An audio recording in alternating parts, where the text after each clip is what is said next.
হরে কৃষ্ণা। নমস্কার দর্শক বন্ধু, আজকে আরো একটি নতুন ভিডিও আপনাদের জন্য। আর আজকের ভিডিওয়ে আমরা আলোচনা করতে চলেছি কেতুর গোচর নিয়ে।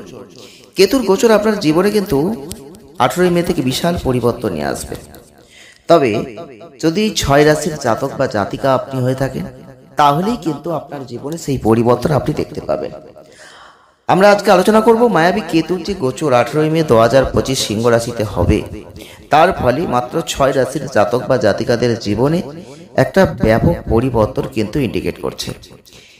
কি ইন্ডিকেট করছে? কাদের জীবনে পরিবর্তন আসবে, কোন 6 রাশির জাতক বা জাতিকাদের মালামাল হওয়ার একটা সুযোগ আসবে, সৌভাগ্যের দরজা খুলে যাবে, কোটিপতির স্বপ্ন পূরণ হবে, কারা সাফল্য পাবেন কর্মে, কারা অর্থনৈতিক লাভ করবেন, কারা ফাটকা থেকে ইনকাম করবেন, কারা পারিবারিক সুখ পাবেন, কারা পেশাগত উন্নতি নতুন সুযোগ দেখবেন, বিস্তারিতভাবে আজকের ভিডিও কিন্তু আলোচনা করছি। আপনারা অনেকেই জানেন বৈদিক জ্যোতিষশাস্ত্রে রাহু কেতু হচ্ছে মায়াবী গ্রহ। এই 2025 সালে রাহু কেতু দুজনে একসাথে রাশি পরিবর্তন করছেন, কারণ তারা কিন্তু একসাথেই রাশি পরিবর্তন করেন।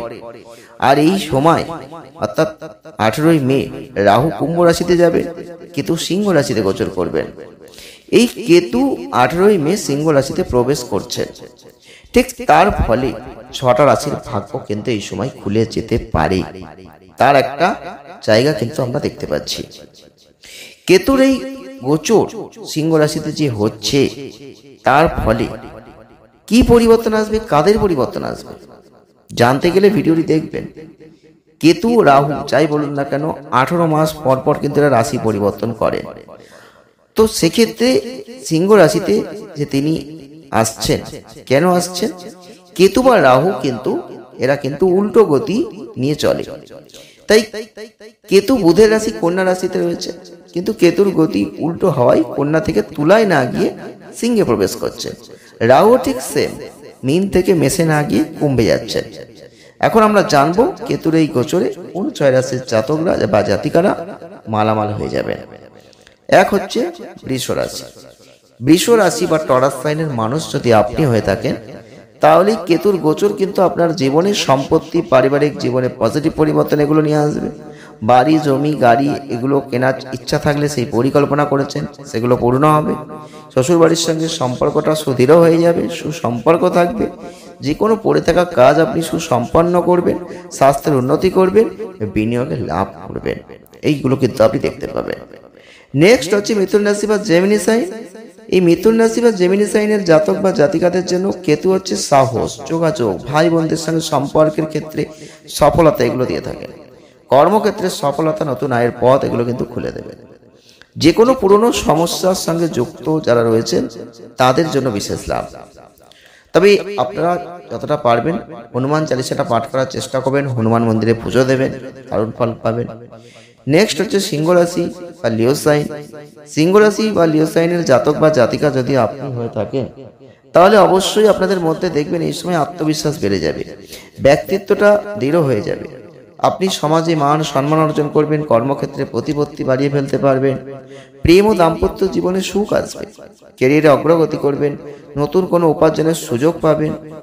তবে প্রত্যেক দিন পারলে সূর্যদেবের মন্ত্র পাঠ করবেন, সূর্যদেবকে অর্ঘ্য নিবেদন করবেন, জল অর্পণ করবেন, শিবের পূজা করবেন, ওম নমঃ শিবায় জপ করবেন, দারুণ ফল লাভ করবেন। নেক্সট হচ্ছে বৃশ্চিক রাশি বা স্করপিও সাইন। বৃশ্চিক রাশি বা স্করপিও সাইনের জাতক বা জাতিকাদের কেতু হচ্ছে আয় ও লাভের ক্ষেত্রে অত্যন্ত শুভ ফল দেবে।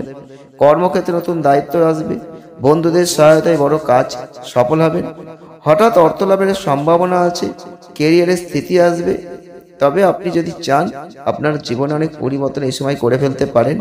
কুকুরকে, বিশেষ করে পথচারী কুকুরদের একটু খাবার দাবার দেবেন, শিবলিঙ্গে তিল অর্পণ করবেন, দারুণ ফল কিন্তু লাভ করবেন। নেক্সট হচ্ছে ধনু রাশি বা স্যাজিটেরিয়াস সাইন। ধনু রাশির জাতক বা জাতিকা যদি আপনি হয়ে থাকেন, তাহলে আপনাদের ভাগ্য, সুযোগ দুটোই কিন্তু ভালো এই সময় হতে চলেছে। যে কোনো গুরুত্বপূর্ণ কাজ, সম্পত্তিতে লাভ এগুলো কিন্তু হতে পারে এই সময়। আপনার জীবনে পারিবারিক সুখের জায়গাটা বেড়ে যাবে এই সময়।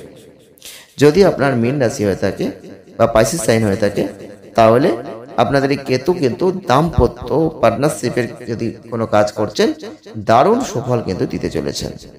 যে কোনো অর্থনৈতিক অবস্থানকে মজবুত করে দেবে, আত্মবিশ্বাসটা বাড়িয়ে দেবে। শুধু আপনাকে নিজের মনটাকে স্থির রাখতে হবে, একটু আধ্যাত্মিকতার মধ্যে দিয়ে এগোতে হবে, আপনি অনেক পরিবর্তন দেখতে পাবেন। আমরা আজকে আলোচনা করলাম এই 6টা রাশিকে নিয়ে, কারণ এই 6টা রাশির জাতক বা জাতিকাদের জীবনে মায়াবী কেতু কিন্তু বিপুল পরিমাণে গোপনে কোনো পরিবর্তন এনে দিতে পারে, মালামাল করে দিতে পারে। ভিডিওটি ভালো লাগলে লাইক করবেন, শেয়ার করবেন, চ্যানেলটিকে সাবস্ক্রাইব করবেন। সকলে ভালো থাকবেন, সুস্থ থাকবেন, দেখা হবে নেক্সট ভিডিও।